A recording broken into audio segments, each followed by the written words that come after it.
நண்பர்களே, பழங்கால இந்தியாவின் அரசியல் நிர்வாகத்தில் தண்டநிதி கோட்பாடு ஏற்படுத்தியிருந்த தாக்கம் பற்றி அறிவோமா?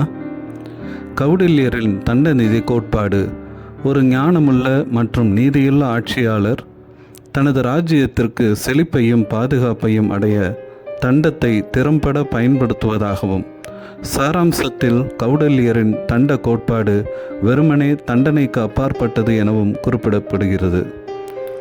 ஒரு வலுவான சட்ட அமைப்பு, நியாயமான அமலாக்கம் மற்றும் ஒரு நிலையான மற்றும் வளமான அரசை பராமரிக்க ஒரு நீதியான ஆட்சியாளரின் முக்கியத்துவத்தையும் தண்டநிதி மற்றொரு இடத்தில் வலியுறுத்துகிறது. இந்த நிலையில் தண்டநிதி என்பது ஆட்சி அறிவியலை குறிக்கும் ஒரு பண்டைய இந்திய கருத்தாகும் என்பதை நினைவில் நிறுத்துவோம். தண்டா என்ற சொல் தண்டனை அல்லது பலம் என்பதையும், நிதி என்பது கொள்கை அல்லது ஆட்சியையும் குறிக்கிறது. இதன் அடிப்படையில் தண்டநிதி ஒரு நிலையான மற்றும் அமைதியான சமூகத்தை உறுதி செய்வதற்காக தண்டனையை நிர்வகிக்கும் கொள்கையாக நாம் புரிந்து கொள்ளலாம்.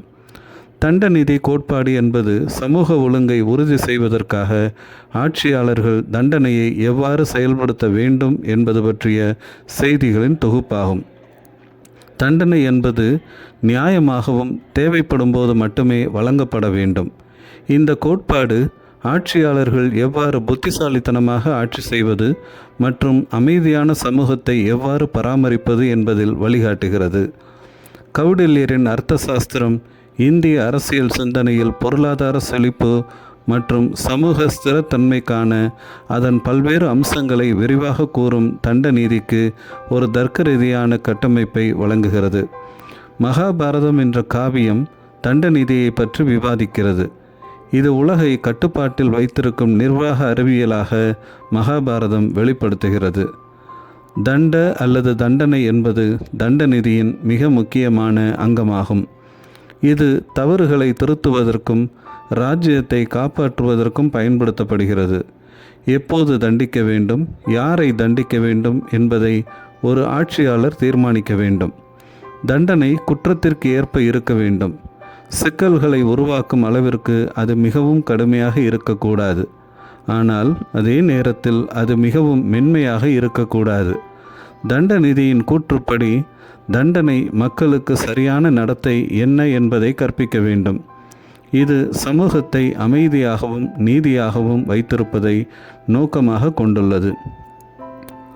தண்டநிதி கோட்பாடு ஆட்சியாளர்கள் தங்கள் வலிமையை விவேகத்துடன் சமநிலைப்படுத்த வேண்டும் என்று கற்பிக்கிறது.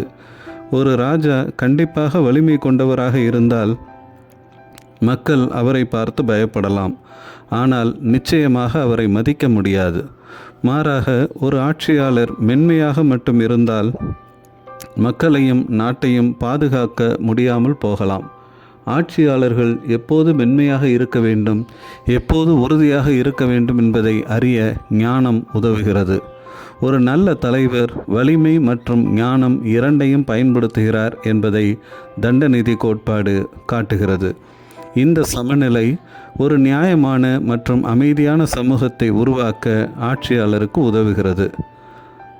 தண்டநிதி ஒரு ஆட்சியாளர் தங்கள் ராஜ்யத்திற்குள் கட்டுப்பாடு மற்றும் ஒழுங்கை பராமரிக்கவும், நிலைத்தன்மையை உறுதி செய்யவும், அநீதியை தடுக்கவும் ஒரு கட்டமைப்பை வழங்குகிறது. தவறுகளை சரி செய்வதற்கும், ராஜா உட்பட அனைவரும் விதிகளுக்கு கட்டுப்படுவதை உறுதி செய்வதற்கும், அரசு அதிகாரத்தையும் தண்டனையையும் முறையாக பயன்படுத்துவதற்கும் உதவி செய்யும் படைப்பிரிவின் அவசியத்தையும் வலியுறுத்துகிறது.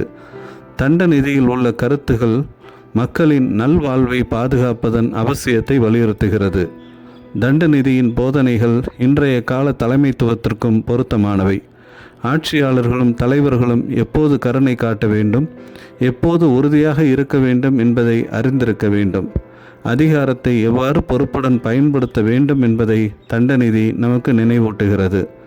தண்டநிதி கோட்பாடுகளை கடைபிடிப்பதன் மூலம் சமநிலையான மற்றும் நியாயமான சமூகம் உருவாக்கப்படும் என்பதால் நீதி என்ற சொல்லுக்கு அவசியம் ஏற்படாது என்பதை இங்கே புரிந்து கொள்ள வேண்டும். நன்றி. தொடர்ந்து இணைந்திருப்போம். லைக் பண்ணுங்கள், ஷேர் பண்ணுங்கள். புதிய காணொளிகளை பெற சப்ஸ்கிரைப் பண்ணுங்கள்.